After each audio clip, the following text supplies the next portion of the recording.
here and those that might come shortly. Okay. Okay. I guess I was the only one probably that heard that, but that's okay. But I just want to say welcome. I guess I'm going to attempt to communicate with squares, but that is totally fine. Well, the first thing that I wanted to do was just to say hello to everyone. And actually, since you all can see me, you'll still be able to do this. I won't be able to do this, but I know within these first few seconds, you were probably already listening to me and judging me and wondering whether or not I am interesting enough for you to spend your time here to listen to me, or you could just click exit in this session, right? Don't feel bad about it. It is what we do naturally. We do that whether people are in face-to-face, and we've become pros at it since we've been at home for quite some time now, using Zoom every day. We just mute ourselves, and I typically mute myself so that people don't see me roll my eyes at the things that they say or the faces that I make, because my non-spoken communication is just as important, so I try my best not to do that. So I'm gonna share my screen for those, since I'm talking at this moment and I can't necessarily see you. That is totally fine. If you cannot see my screen, please unmute or put it in the chat, but I think you all can see my screen, so I'm gonna present from here.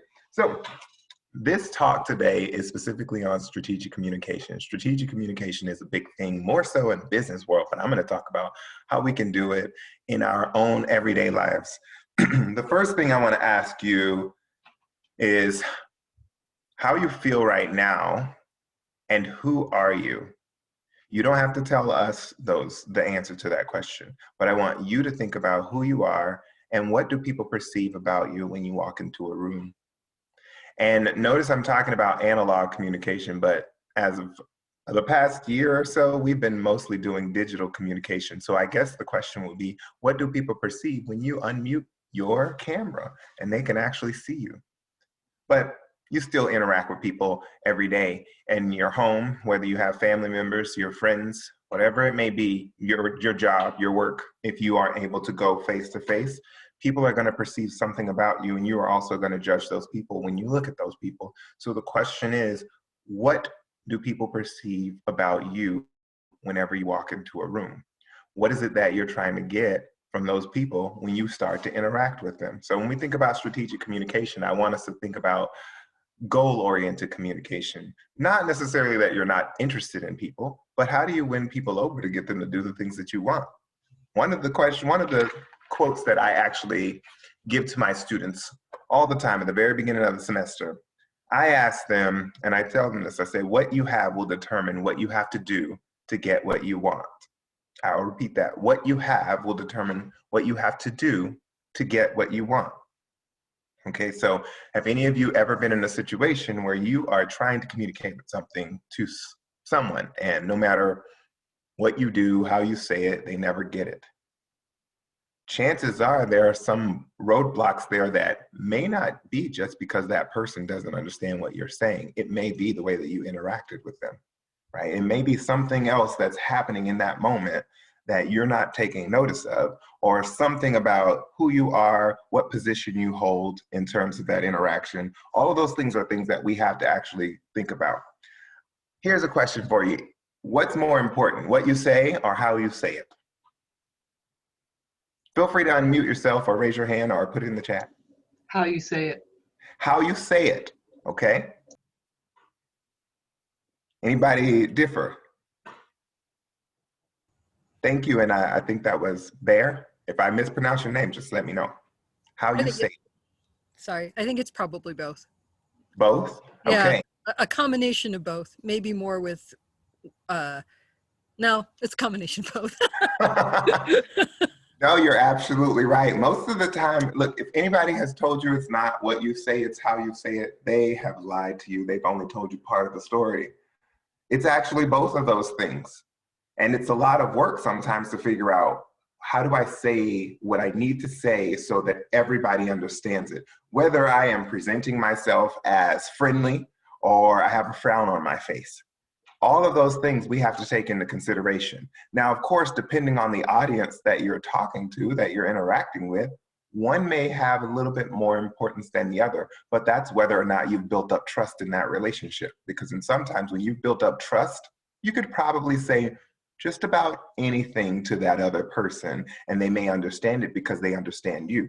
But so many times we don't fully understand those people that we're interacting with, because this might be our first interaction, and first impressions last. People don't always worry about changing their first impressions of you. So if you walk up to them smiling, yet you're angry, they may not be able to tell that you're angry. However, you could also walk up to them smiling and still be angry, and they'll be able to tell, because you might be gritting your teeth even though you're showing them. You're not showing them in the same way as if there is nothing that is bothering you. So that immediately starts to build up a wall, right? So what you're saying is just as important, because who knows, maybe you don't speak the same language. Maybe you come from a different educational background. You come from a different academic field, whatever it may be, depending on your life. All of those things are going to impact you, right? So let's see. So when I said what you say and how you say it, both of those things are important, because if you don't consider one over the other one, I mean, if you start to not necessarily pay attention to them, you're going to build up your own resistance in those particular moments. And that's many times our biggest challenge when it comes to communication, is that we've built up walls and we don't even know how we've built those walls up, and we don't know how to attack them in order to take them back down. So before I even go on, I want to talk about what is strategic communication. I told you all that it was something that is very, very big, more so in the business world, because, and if you think about advertisements for companies all are built around strategic communications. The goal is to get people to do something. So they have to figure out who they're communicating to, what language they're using, what image are they presenting to that person or that group of people, and how they can get them to actually buy their products, right? Even beyond businesses, our world is built around strategic communication now that we are in a very, very digital world, right? So many of us are presenting images of ourselves, images of what our life might look like, because we want people to like us. We want people to understand what it is that we do and why we should be on their radar in terms of things that they should like, people that they should follow. But in the broadest sense, when we want to think about what strategic communication is, it's basically communicating purposefully. Communicating purposefully to advance whatever your mission is, your goal, your organization, whatever that may be. You're just finding the right purpose to do that. But in the most simple sense, it's just communicating purposefully while you're showing value in the other person or the group that you're talking to in order to achieve your goal. So are you communicating, if you think about that last definition, the most simple one, the most important part of that is showing value to the persons that you're actually talking to, right? So are we ever not communicating?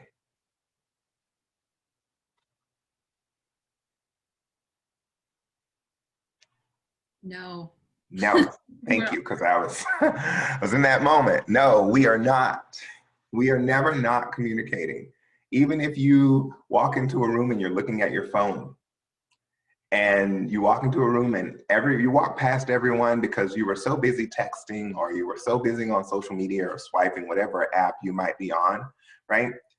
Those people probably look at you and say, well, whatever is going on in that phone is probably more important than we are in this particular moment, or that I am, depending on what social situation you are at. If you're at dinner, if you're at lunch, you're looking at your phone, it's communicating something, whether you're talking to that person that's not, whether you're talking to that person or not. And something to consider is that we will never be able to communicate. You can never say what you mean. Why is that? Why is it that you can never say, and I'm talking about these different things that we should consider when we're communicating, think about what else you have to consider in these moments. So why can we never say what it is that we mean?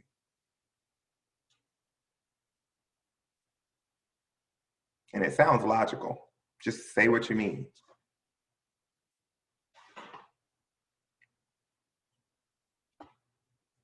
Don't worry, I don't mind awkward moments of silence. It's totally okay with me. Okay, we're afraid of being judged. Okay, judgment is a real thing, especially now. But not necessarily just that we are afraid of being judged. What is it that you may not have control over, even if you are thinking that you're saying exactly what you mean? We don't know the other person's position. Oh, sorry. Go ahead. No, it's totally okay. I heard you. Is it Rasa? Yeah. Okay, make sure I pronounce that properly. Rebecca, what were you going to add? I was going to say the other person's perception or filter. Exactly.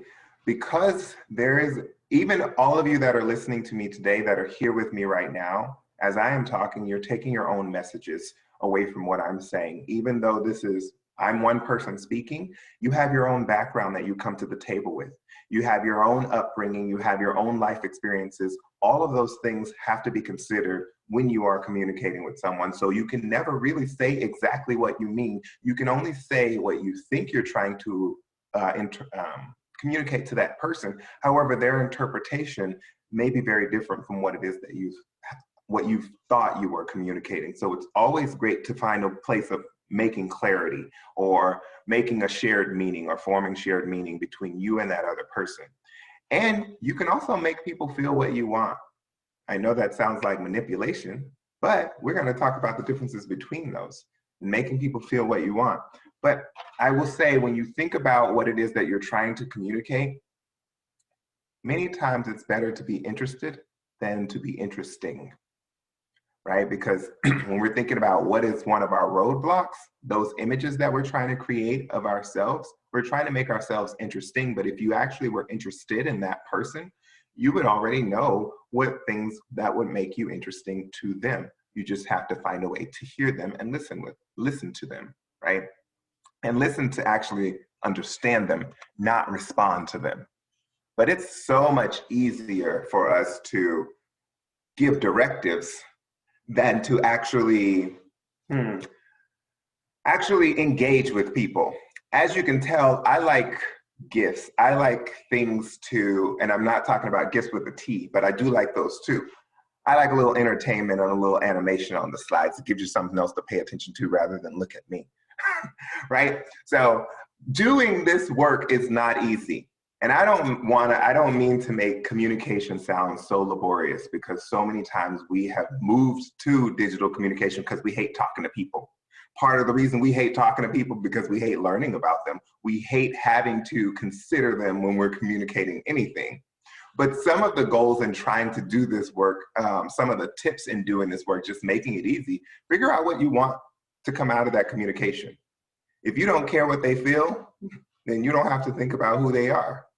If you don't care whether or not they do what you're asking them to do, you don't have to worry about that. But if your goal is to finish maybe a task, if your goal is for you all to get through tough communication, if your goal is to, I don't know, ask them out on a date, you have to think about how you approach that person and who they are and how they might see you, right?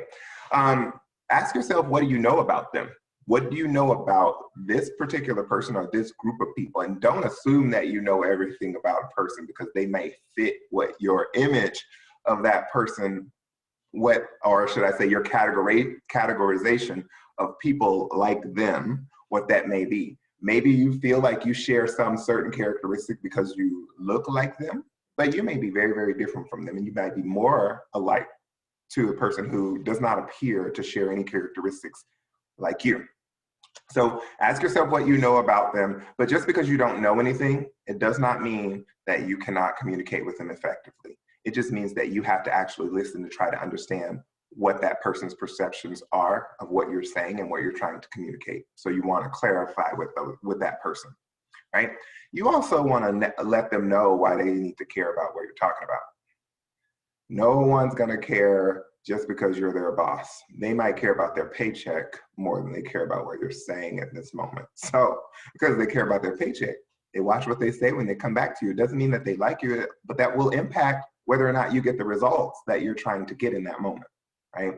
I will say this talk came up specifically because one of the things that I'm doing at the college is trying to talk about the impact of active communication and not passive communication.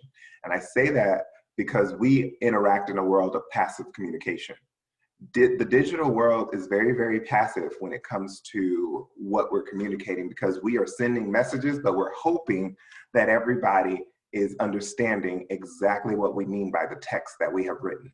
And if you are under 30, then we got to figure out what the smiley face with tongue sticking out means. We have to figure out all of the different emojis, and I cannot explain all of those to you, because that in itself is another talk. We cannot do all of that in this one, right? So age has to be considered. Race or ethnicity has to be considered. Sexuality has to be considered. Gender orientation, religious orientation, cultural backgrounds. And when I'm talking about culture, I'm specifically talking about national origin, not all of those other things that I've already named that are also a part of culture. We have to think about who this audience is and what it is that how we make them care. And part of the way that we make them care is finding out what is our mutual need in this particular moment. Not only do I want you to do what I'm asking you to do, but here's why it's beneficial for you. That is what you have to help people understand. Not necessarily that you have to say it in those ways, but you have to find ways of making sure that everyone knows that we all benefit by this thing that I'm trying to get you to do in this particular moment, right? So we've been talking about some of those challenges that we have to face in this digital world, where we are trying to be interesting to people rather than being interested in them. So we're more so focused on our impressions rather than the concrete outcomes. When we focus on the concrete outcomes, it doesn't necessarily matter whether or not you're creating an impression that makes you look the prettiest in that moment, right? But rather you want to find a mutual goal that you both can work towards instead of working against one another, or this person thinking that I'm just giving a directive rather than engaging with them. So in these moments, if you don't know anything about them, listen to them. Pay attention to their body language. Pay attention to what they are saying back to you.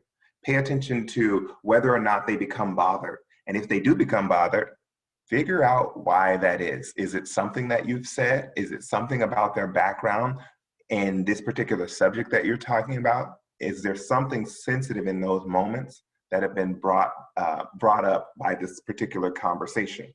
Right? But if we communicate with purpose and we show value, this was the definition I gave you earlier, but if we communicate with purpose and we show value to them, then we will eventually get to that place of finding that common mutual goal that we're trying to reach, as opposed to giving them directives. Now, sometimes you're in a workplace setting where giving directives may be part of your job. However, we can't forget that one thing that we have in common with everyone else around us is that we're people before we're anything else, right? So I would challenge you to ask yourself, are you people ready? Are you people ready when you enter a form of communication? What does it mean when you hear someone say, to ask you that question, what does it mean if I'm asking you, are you people ready? What is your interpretation of being people ready?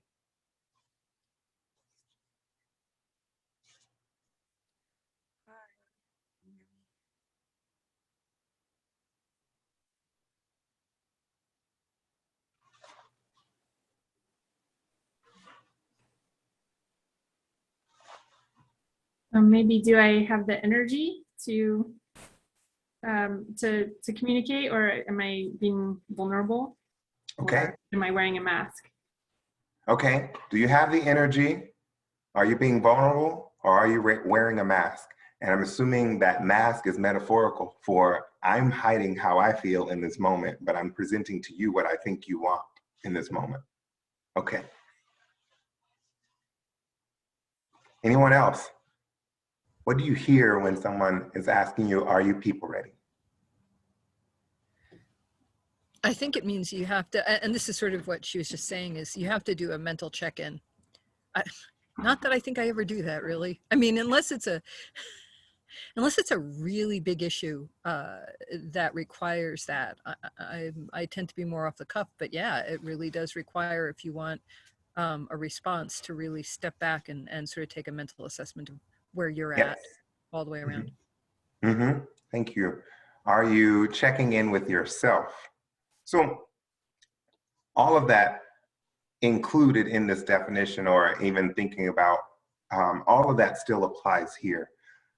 No one is saying that you have to know everything about every person around, but we are asking, are you ready to are you ready to interact with a person in a way that puts you in a vulnerable space where you may say something that could be offensive?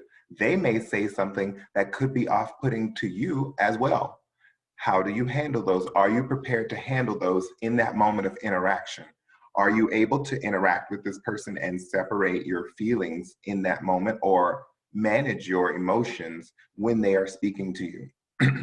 I see another comment that says that I think that there's a challenge to strategic communication in a time of troll culture and hiddenness of digital communication. You're right. Digital communication and troll culture, in this moment, I'm going to assume that that definition means we're talking about people who are coming along with commentary on things that you might communicate, or they are always looking for the problems in whatever it is that you're trying to communicate. That's my assumption, Scott. Thank you. I think if I'm incorrect, just let me know. So they're looking for a misstep. Thank you. So yes, we are in a time where we're constantly judging each other, but that also causes us to hide a lot. Strategic communication requires, or even just open communication in general, requires a vulnerableness. It requires you to be able to not only communicate what you feel, but to hear that other people may not agree with what you're saying, right? But even if they don't agree, it doesn't mean that they don't necessarily like you. It just means that they may have a difference of opinion. It doesn't mean that you have to agree with everything that that person's saying, and they don't have to agree with everything you're saying. But are we able to find those vulnerable spaces where we can talk about our differences in how we approach a topic, or our differences in an interpretation of whatever topic is and why we feel that way, so that we can learn from one another? I see another comment that says, like when you talked about the videos in the beginning, not being able to see us, you called me out because I'm not ready for the day. I was vulnerable. Yes, I appreciate that. I appreciate that in that moment, in this moment. I can't tell you that I'm completely ready for the day. However, this is my second time speaking today, and it's pretty early here. And I'm pretty sure I'm going to have other challenges throughout the day. But I'm also not telling you that I'm coming here and I'm going to be able to completely be able to communicate every single moment of the day. I am also human, just like anyone else. And sometimes we do have bad days, but checking in to understand where we are will also let us know whether or not we are going to be able to be successful in communicating with others in that particular moment. But if most of us fly off the cuff, we do. And especially in the digital world, we send out whatever it is and we think, maybe because I'm typing it out, it will make it better than me actually being in front of the person who I'm communicating this to, because I can send a quick email, I can send a quick text, a quick DM, whatever it may be. All of those things are false protections, because now we are removing, as our communication channels have gone up, we've kind of removed our ability to connect with one another, right?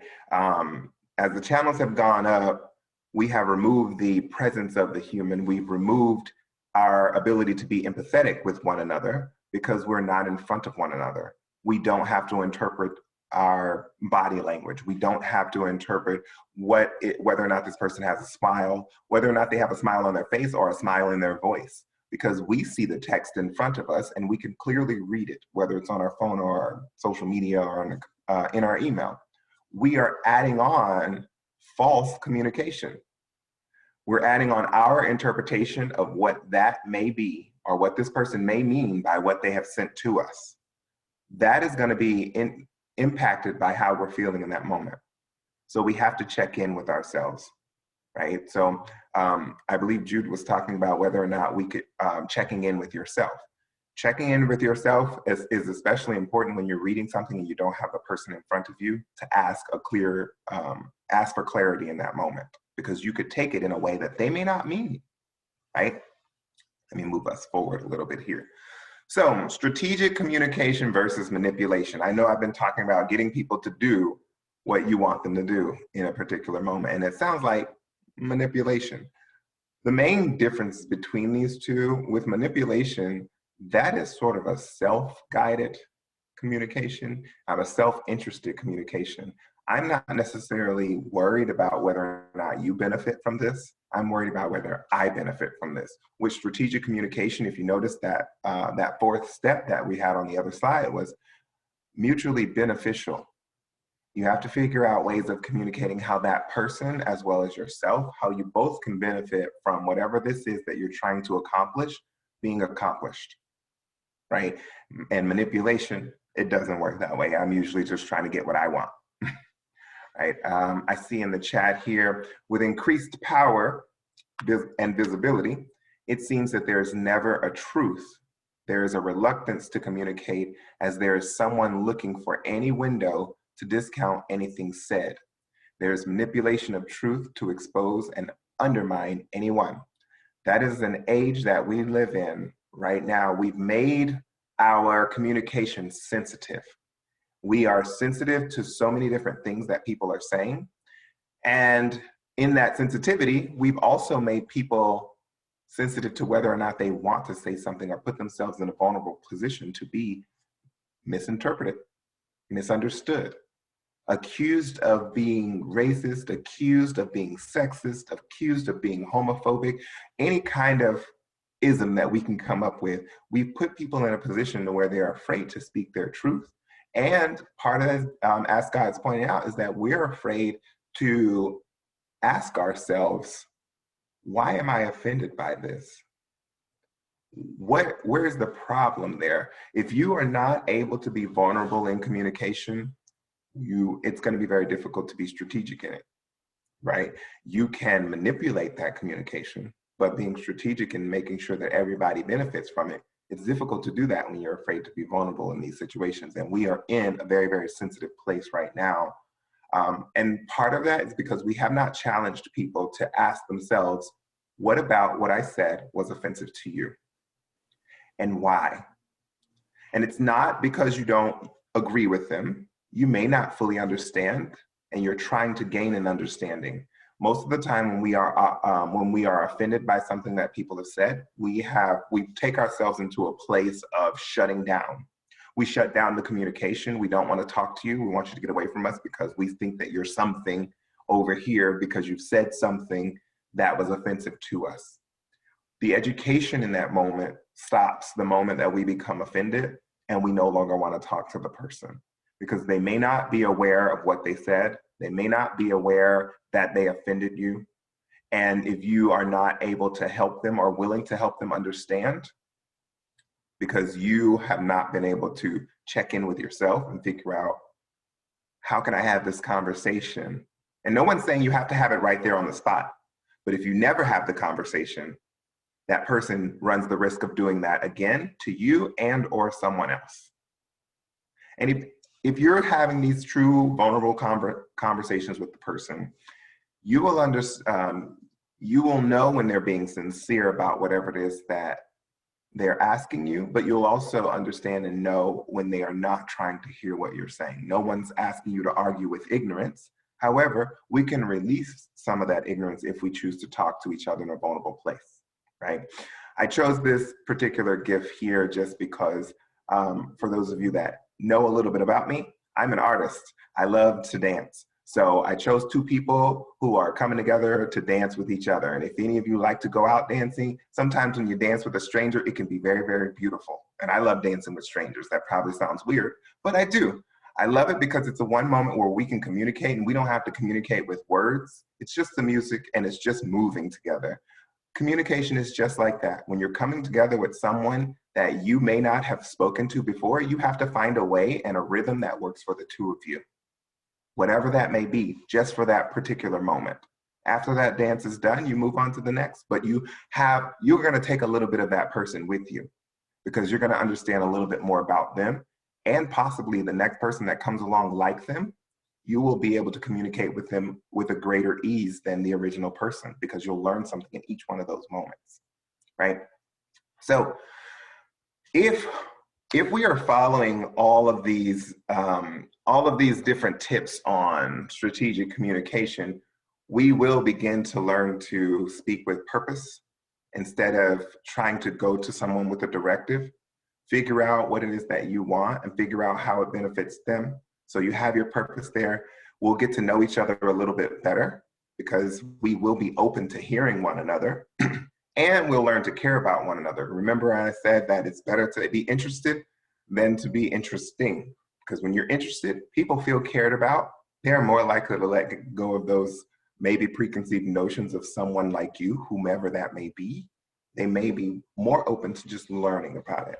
And in a way, we will learn to help each other when we can communicate what is the mutual benefit of whatever it is that we're trying to get done. What is the mutual benefit between us and that particular person? I want to take a brief moment because I want to ask you about any instances where you may have found yourself in a particular communication situation where it just wasn't happening. What did you do? Did you ever overcome it, or did you just let it go and never try it again? And why not? Why or why not?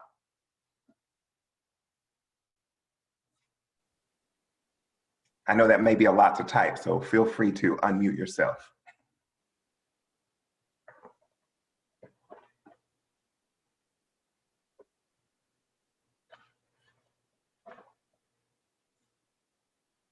And I chose this particular meme while I'm waiting for people to gather their thoughts. I chose this meme just because these are two little children, and I think children are some of the best communication experts that we have, and we can learn so much from them because it doesn't matter what they're coming to the table with. We kind of ruin them as they get older. That's my perspective, is that we ruin them because we start giving them rules. Oh, you communicate at this time, you communicate in this way, you do this, or you don't communicate here, you don't say that, you don't say this, you don't talk to that kind of person, you don't talk to this one. And we do a lot of that with just the media that we have, the stories that we have on the movies, all sorts of things that parents themselves may not communicate verbally. But I just think that children are the best communicators ever. I'm going to try to make sure I keep up with what people have typed here. I see someone said, I've often stepped away from the conversation, either for my benefit or for theirs. Sometimes one or both is not ready to communicate. Coming back can clear unknown barriers. Absolutely correct there. I see another one that says, I let it go because the conversation was about this person wanting me to agree with her, but I did not agree. It was standoff, okay? Understanding where that person is. Now, how do you diffuse whether or not when someone is asking or you feel like someone wants you to agree with them? One of the things that I try to do in those moments is if a person responds to me in a way that makes me feel like they want me to agree with them, I might ask them, is the goal here for me to agree with you? Do you want an answer that is supportive of what you're saying? Or do you want my feelings that may not agree with what yours are? Because it kind of puts them in a headspace to hear anything, right? When we're in a communication situation, we have to prepare to hear anything. And sometimes we're not there. And we have to know that about ourselves. And we have to clarify that with the person that we're talking to. But I've definitely been there where I felt like people did not want to hear what I was saying. So I always make sure that, and even if I'm going to give an answer that they may not agree with, I kind of anticipate it based on what I'm seeing in front of me. It may not present as someone that might be open to a different answer. So I let them know ahead of time, are we able to talk in a way that's going to be very candid? And we may not like what the other person's saying because I hear what you're saying, but I may not agree with it, right? So letting them know that, it kind of eases it, because sometimes when you're shocked by what you say, they're not going to necessarily push forward.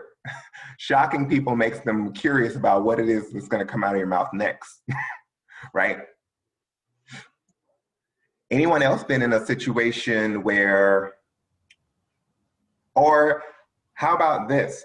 Is there a person who has never had an issue with communication here with us today? What is your secret? Can I ask you a quick question while we're waiting? Yes. How do you deal with it when you know that someone is purposefully baiting you? Do you attempt to be vulnerable anyway? I've tried that strategy and it hasn't been terribly successful, right? Mm-hmm.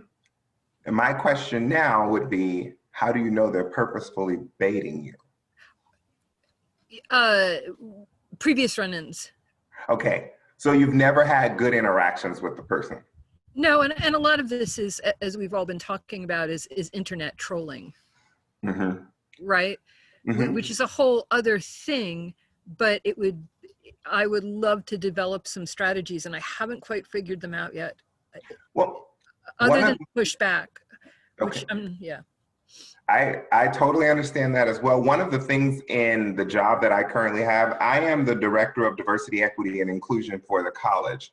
That comes along with immediate disdain sometimes. So I know going into situations, people are not going to be happy with what I do. They're not going to be happy with what I say.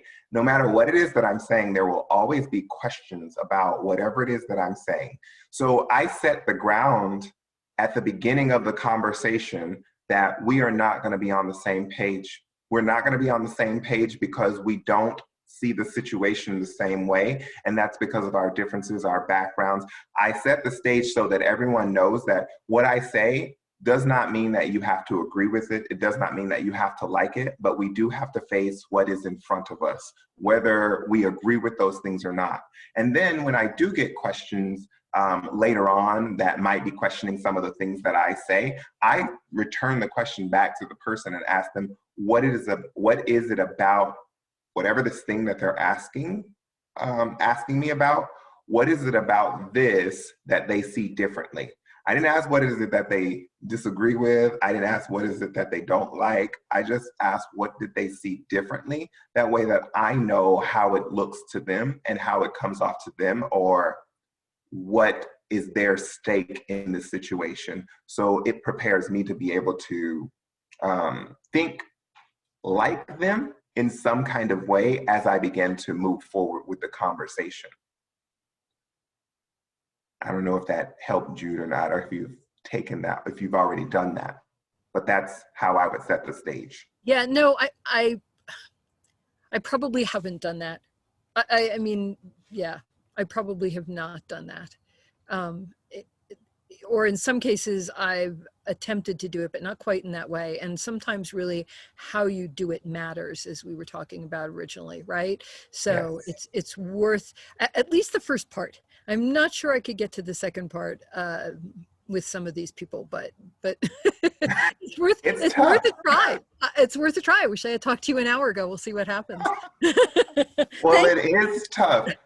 I just know that because of what I do, that I always enter those situations daily that you're talking about right now. And that is just one of the ways that I try to address it before it comes up, is just letting everyone know that we're about to have a conversation where we won't all agree. And that is totally okay. But the goal here is for us to try to hear one another and understand where we're coming from, because that's the only way that we can make informed decisions, if we understand what are the challenges that this topic presents for everyone.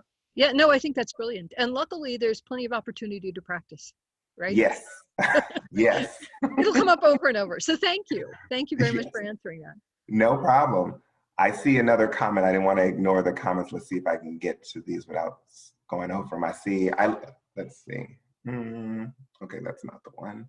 Where did I see it? Okay, is our society willing and capable for individuals to have a change of mind, change of heart, without being viewed as weak or less than?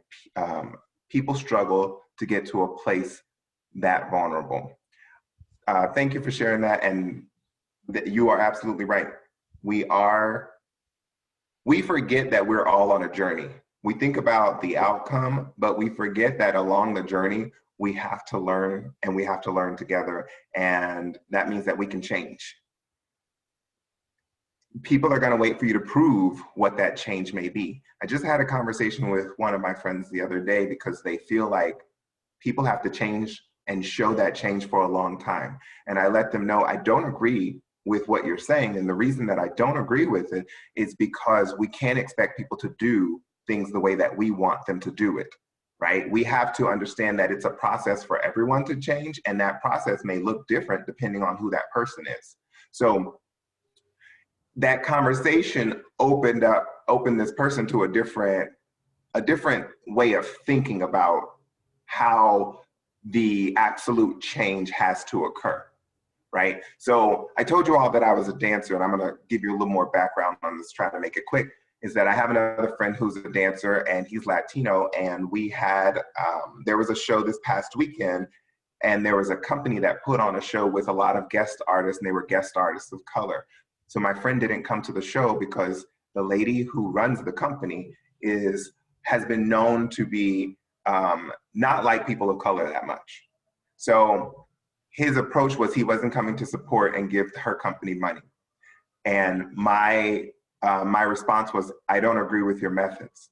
I said, you could come to see your friends, and in that same moment, you can also give that person support by saying to them that I am happy that you have people of color on your stage. It is a welcome change that I have not seen here in a long time. And it was a different way of thinking. And I said, you didn't have to attack the person or anything, but you let them know that you noticed the change. But even in noticing that, that person may not have ever really realized that they didn't have people of color. And if they did, now they know that other people in the community know that as well. So it puts it back on them to allow themselves to, it's one of those moments where we're saying, I see you, but I don't have to tear you down because of where you were. I'm still paying attention to what you're doing in these moments. And what I see is a good change. Your process is your process, right? So definitely, thank you, Scott, for sharing that. I know I only have like a couple more minutes, so if anybody has any last minute questions or anything they want to say, I am totally open. You can tell me you hated it, it's okay. I'm not offended. I get hate mail all the time. This has been really helpful. I'm going to use some of these techniques for sure when I talk to my family members that I've struggled with. Really helpful. One thing I try to do is find an area of common ground, something that we can agree on, even if it's like we both like cheddar cheese, something. I think you touched on that earlier, and I think that's really helpful. Thank you. Yes, finding a place where you can connect with this person is very, very important. And again, that comes from listening to the person as opposed to trying to make them listen to you. And when I say listen, I'm talking about listening to understand them rather than listening to respond. Because if we listen to understand, sometimes we will know that it doesn't even require a response.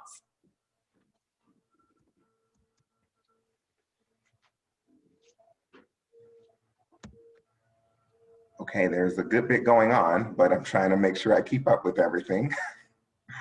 I see someone that says they tend to not confront family members because it's difficult, but I do listen to them. Family is probably one of the hardest groups because it's the only social group we don't get to choose. Your families you're just here. This is your brother and you're gonna have to deal with him, or your sister or your mother or your father. They're there to love you. They're not there always to like you, and you're not gonna like everything that they do, right? But family also is one of the key places to start talking about improving our communication, because it's a group that, and essentially, you know, we're adults, we can choose to not be a part of our families, but they're usually a part of our lives for a long time, and we depend on them, that we don't leave, even when we have problems. Right? So it's a good place to try to figure out, how do we work out these different communication strategies? And one of the ways of thinking about that, when you're talking to your family, is letting them know, hey, I'm gonna be here whether you like me or not. We are here, we're gonna be in Christmas together because we have the same parents and they want us here. So we have to figure out, how do we come to terms with the fact that we think differently, right? So they're a good place to try it. I see someone said their mic's not working. Oops, went up for me. A quote that they've heard that helped them so much is, and how to talk to people, is people listen to respond, not to understand, which, yeah, that's what I said a little while ago. Yes, they listen to respond and not to understand. So when I communicate, I make sure to do so by staying aware of who I am talking to. Yes, think about who they are. And also what helps is to value who you're talking with and staying humble. Always, never enter a situation saying, okay, I know everything, even though you might. You got to make people feel important. So you got to listen to them and try to take in their perspective and whatever their experience is, because their experience is, it's theirs, it's not yours, right? So always make sure that you are humble enough to hear a difference of opinion.